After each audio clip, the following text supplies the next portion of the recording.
Ito nga pala po yung deliver namin sa Dasmariñas, Cavite. And shoutout nga pala po kay Sir Carlos Cabral. Syempre kay Ma'am din. Ito nga po pala yung lumang sopa nila at iaakit nga namin yan sa second floor. At medyo nagtatawanan nga po kami dyan dahil nga po ang gaan-gaan ng sofa nila. Malaki rin ang hagdanan kaya hindi kami talaga nahirapan. Halos isang tao nga lang yung nagbubuhat ng isang single. May karamihan nga rin po pala yung mga naka-line up namin na magpapare-upholstery na sa mall nila nabili. Makabilo-bilo nga lang ako sa financial ay plano ko rin po magpagawa ng mga sopa na affordable. Marami na nga nagre-request sa inyo ng ganun. At ito na nga po yung bagong sopa nila na naka-moon type. Bago nga po namin ginawa yan ay nag-ocular muna kami dito noon. Dumami na nga ng dumami yung mga ganitong design ino-order sa amin. At meron nga kaming 5 naka-line up. Kaya lang hindi naman nagmamadali yun, next year pa. Ang kagandahan nga lang doon ay talagang pabilog. Depende rin po kasi sa laki ng living room ninyo kung mapapakorba talaga natin ng husto ang mga moon type. Katulad na lang nitong kila sir at kila ma'am. Sakto lahat, napakaganda pa rin tingnan.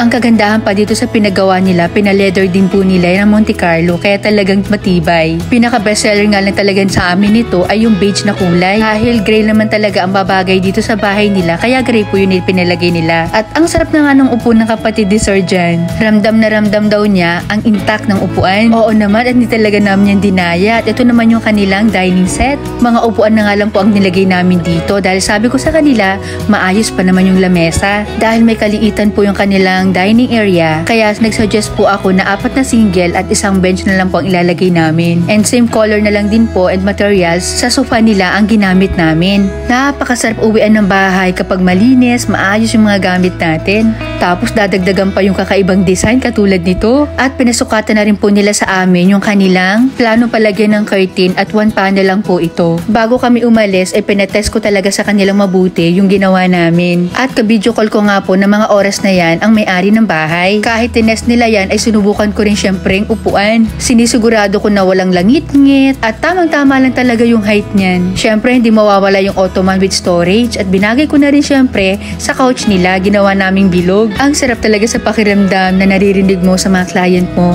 na satisfied sila sa gawa namin. Mararamdaman naman talaga kasi nila yan kapag once na naupuan na nila. Baliwala nga po pala dito ang may-ari ng bahay at maraming salamat po pala sa tip na binigay po ninyo sa mga boys. 2,000 pesos po. At agad ko nga rin binigay po yan sa naghahandle ng mga tip na nakukuha nila sa mga client namin. Iniipon po kasi nila yan. At syempre sa mga gusto pong umorder, nasa screen lang po ninyo ang aming contact number.